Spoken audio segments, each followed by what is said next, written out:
નમસ્કાર મિત્રો, હાલ ગુજરાતના 12 જિલ્લાઓમાં ભૂકા બોલાવે તેવો વરસાદ પડી રહ્યો છે।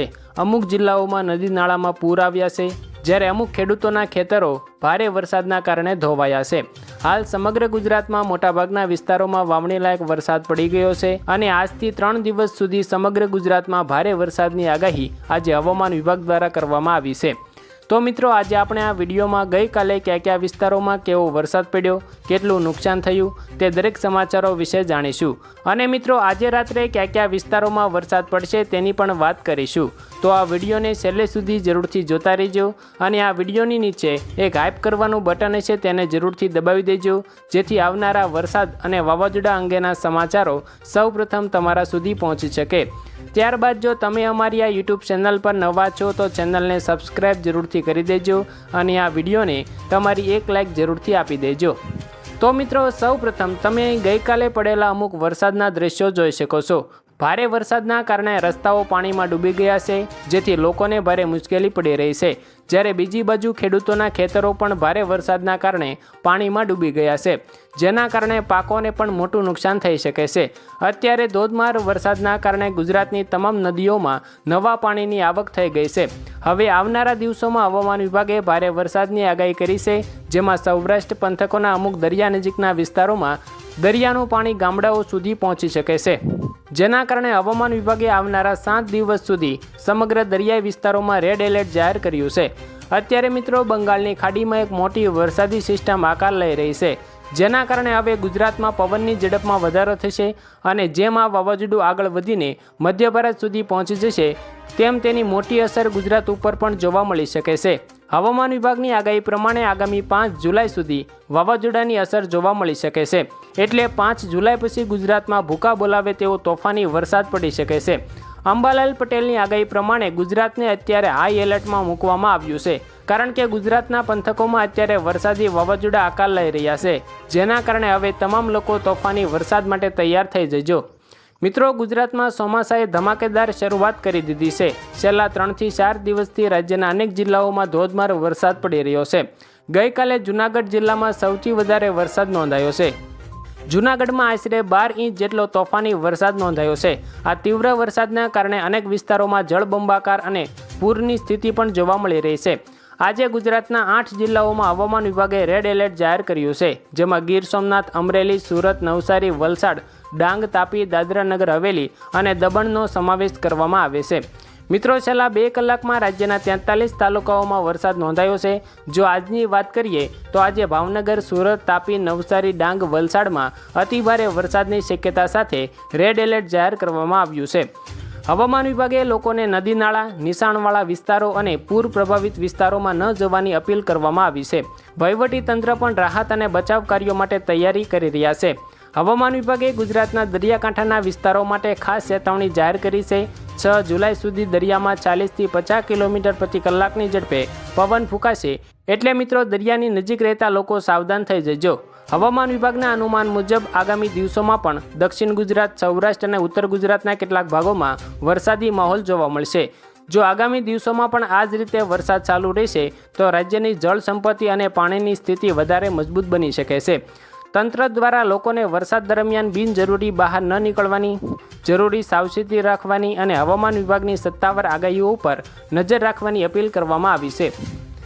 મિત્રો, ત્યાર પછી આજે હવામાન વિભાગે જે નવી આગાહી જાહેર કરી છે તેના ઉપર એક નજર કરીએ તો ગુજરાતમાં ચોમાસાએ ફરી એકવાર જોર પકડ્યું છે। રાજ્ય પર એક સાથે 6 વરસાદી સિસ્ટમો સક્રિય થતાં આગામી 48 કલાક ભારે સાબિત થઈ શકે છે। હવામાન વિભાગે રાજ્યના અનેક જિલ્લાઓમાં ભારેથી અતિભારે વરસાદની ચેતવણી આપી છે, જ્યારે દરિયાકાંઠાના તમામ બંદરો ઉપર 3 નંબરનું રેડ સિગ્નલ ફરકાવવામાં આવ્યું છે અને માછીમારોને દરિયો ન ખેડવાની સૂચના પણ આપવામાં આવી છે। મિત્રો, ત્યાર પછી વાત કરીએ તો આજે બપોરે 2 વાગ્યા સુધીમાં રાજ્યના 112 તાલુકાઓમાં વરસાદ નોંધાયો છે। દક્ષિણ ગુજરાતમાં સૌથી વધુ વરસાદ નોંધાયો છે, જેમાં ડાંગના વધઈમાં 12 ઇંચ, સુરતના અંબિકા વિસ્તારમાં 10 ઇંચ, તાપીમાં 10 ઇંચ, નવસારીમાં 9 ઇંચ અને વલસાડમાં 8 ઇંચ જેટલો વરસાદ નોંધાયો છે। ગીર સોમનાથના પ્રભાસ પાટણમાં માત્ર 8 કલાકમાં 6 ઇંચ વરસાદ પડતા અનેક વિસ્તારોમાં જળબંબાકાર થઈ ગયા છે। મિત્રો, હવામાન વિભાગના જણાવ્યા અનુસાર અપર એર સાયક્લોનિક સર્ક્યુલેશન અને એક સાથે વરસાદી સિસ્ટમો સક્રિય હોવાથી ઉત્તર ગુજરાત, મધ્ય ગુજરાત, દક્ષિણ ગુજરાત અને સૌરાષ્ટ્રમાં ભારે વરસાદની શક્યતાઓ વ્યક્ત કરવામાં આવી છે. દ્વારકા સહિતના દરિયાકાંઠાના વિસ્તારોમાં ઊંચા મોજા અને ભારે કરંટને ધ્યાનમાં રાખીને સુરક્ષા વ્યવસ્થા વધારવામાં આવી છે. હવામાન નિષ્ણાત અંબાલાલ પટેલે પણ આગામી દિવસોમાં ભારે વરસાદની આગાહી કરી છે. તેમના જણાવ્યા મુજબ અમદાવાદ, ગાંધીનગરમાં આગામી 48 કલાકમાં ભારે વરસાદ પડી શકે છે. વડોદરા, મહીસાગર, પંચમહાલ, ભાવનગર, અમરેલી, જામનગર, પોરબંદર, મોરબી, કચ્છ તેમજ ઉત્તર ગુજરાતના મહેસાણા, પાટણ, બનાસકાંઠા, સાબરકાંઠા અને અરવલ્લી જિલ્લામાં પણ ભારેથી અતિભારે વરસાદની સંભાવના છે. દક્ષિણ ગુજરાતમાં કેટલાક વિસ્તારોમાં પૂર જેવી સ્થિતિ પણ જોવા મળી શકે છે. અંબાલાલ પટેલે વધુમાં જણાવ્યું છે કે મધ્યપ્રદેશમાં ભારે વરસાદના કારણે નર્મદા નદીમાં પાણીની આવક વધી ગઈ છે. આ ઉપરાંત મિત્રો 8 અને 9 જુલાઈ દરમિયાન બંગાળના ઉપસાગરમાં એક નવી વરસાદી સિસ્ટમ સક્રિય થવાની શક્યતા હોવાથી રાજ્યમાં વરસાદી માહોલ હજુ યથાવત રહેવાની સંભાવના દર્શાવવામાં આવી છે. ગીર સોમનાથ જિલ્લામાં ભારે વરસાદે જનજીવનને અસર પહોંચાડી છે. સૂત્રાપાડા પંથકના અનેક ખેતરો પાણીમાં ગરકાવ થયા છે, જેના કારણે ખેડૂતોમાં પાકોને લઈને ચિંતા વધી ગઈ છે. મિત્રો, રાજ્યના 2 મોટા શહેરો અમદાવાદ અને ગાંધીનગર માટે પણ અંબાલાલ પટેલે એક મહત્વપૂર્ણ આગાહી કરી છે. તેમના જણાવ્યા મુજબ આજે બંને શહેરોમાં ભારેથી અતિભારે વરસાદ પડી શકે છે. વરસાદી ઝાપટા સાથે કેટલાક વિસ્તારોમાં ગાજવીજ અને તોફાની પવનની સ્થિતિ પણ જોવા મળી શકે છે, જેના કારણે વાહન ચાલકો અને નાગરિકોને સાવચેતી રાખવાની સૂચના પણ આપવામાં આવી છે. હવામાન નિષ્ણાતોના અનુમાન મુજબ 8 જુલાઈ પછી રાજ્યની વરસાદી સિસ્ટમમાં ફરી એકવાર ફેરફાર જોવા મળી શકે છે. જોકે તેની અસર અંગે આગામી દિવસોમાં વધુ સ્પષ્ટ ચિત્ર સામે આવશે. હાલ મિત્રો, રાજ્યમાં આગામી કેટલાક દિવસો સુધી વરસાદી માહોલ યથાવત રહેવાની સંભાવના છે. ત્યારે ખેડૂતો સહિત સામાન્ય નાગરિકોની નજર હવે આગામી હવામાન અપડેટ ઉપર ટેકેલી છે. મિત્રો, ત્યાર પછી વાત કરીએ તો દરિયાકાંઠાના વિસ્તારો માટે પણ એલર્ટ જાહેર કરવામાં આવ્યું છે. માછીમારોને આગામી 5 દિવસ સુધી દરિયો ન ખેડવાની કડક સૂચના પણ આપવામાં આવી છે. બંદરો ઉપર 3 નંબરનું રેડ સિગ્નલ લગાવવામાં આવ્યું છે. દરિયાકાંઠે અત્યારે 40 થી 50 કિલોમીટર પ્રતિ કલાકની ઝડપે પવન ફૂંકાઈ રહ્યો છે. જ્યારે દ્વારકા, કચ્છ, જૂનાગઢ અને પોરબંદરના દરિયા કિનારે 3.2 થી 3.5 મીટર ઊંચા મોજા પણ ઉછળી રહ્યા છે. બીજી તરફ મિત્રો, જાણીતા હવામાન નિષ્ણાત અંબાલાલ પટેલે પણ આગામી 48 કલાકને લઈને મોટી ચેતવણી આપી છે. તેમના જણાવ્યા પ્રમાણે અમદાવાદ, ગાંધીનગર, વડોદરા, મહીસાગર, પંચમહાલ સહિત દક્ષિણ ગુજરાતમાં ભારે વરસાદ પડી શકે છે. 8 અને 9 જુલાઈએ બંગાળના ઉપસાગરમાં એક નવી સિસ્ટમ સક્રિય થવાની છે, એટલે ગુજરાતમાં વરસાદનો વધુ એક નવો રાઉન્ડ આવી શકે છે.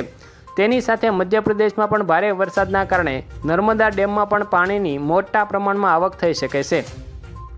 એક તરફ મિત્રો, મેઘરાજાની મહેરથી ખેડૂતોમાં ખુશીનો માહોલ જોવા મળી રહ્યો છે, તો બીજી બાજુ ભારે વરસાદ અને પૂરની સંભાવનાને લઈને તંત્ર પણ એલર્ટ મોડમાં આવી ગયું છે. આગામી 48 કલાક રાજ્ય માટે મહત્વના બની શકે છે, એટલે જરૂરી હોય ત્યારે જ ઘરની બહાર નીકળવું અને તંત્રની સૂચનાઓનું પાલન પણ કરવું. તો આભાર મિત્રો, આજે આપણે વરસાદ અને વાવાઝોડા અંગેના તમામ નાના મોટા હવામાન સમાચારો વિશે વાત કરી. જો મિત્રો તમને આ વિડીયો પસંદ આવ્યો હોય તો વિડીયાને એક લાઇક તમારી જરૂરથી કરી દેજો. અમારી આ યુટ્યુબ ચેનલ પર તમે નવા છો તો ચેનલને સબસ્ક્રાઈબ પણ જરૂરથી કરી દેજો અને તમારા અન્ય મિત્રો સુધી આ વિડીયાને શેર કરી દેજો, જેથી તેમને પણ આજના તાજા અને નવા હવામાન સમાચારો અંગેની માહિતી પણ મળી શકે.